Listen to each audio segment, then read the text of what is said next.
How to unlink and relink your PC with OneDrive. Unlink OneDrive from your PC. Begin by opening File Explorer. You can do this by clicking on the folder icon in the taskbar or pressing the Windows key plus E on your keyboard.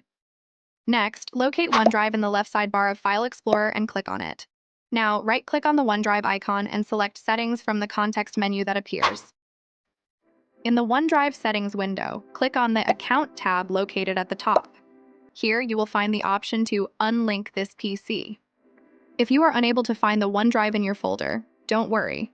There's an alternative method that works just as well. Find the OneDrive icon in your system tray, usually found at the bottom right corner of your screen.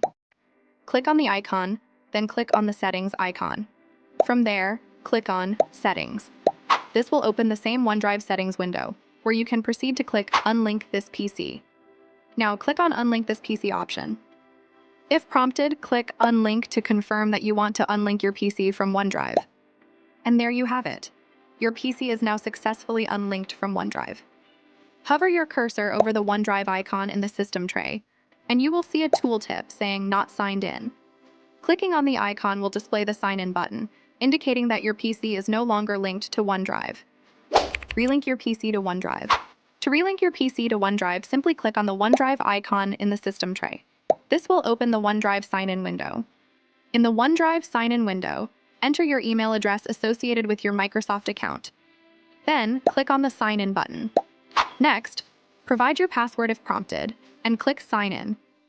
You have the option to use the default OneDrive folder or select a new location by clicking Use this folder or select a new one. Make your selection and click Next. Here, you can choose which files and folders you want to sync with your PC.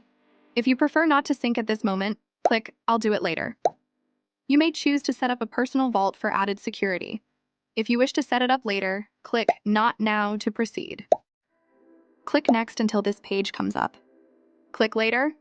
Finally, click Open My OneDrive folder to access your newly relinked OneDrive folder. That's it! Your PC is now successfully linked to OneDrive.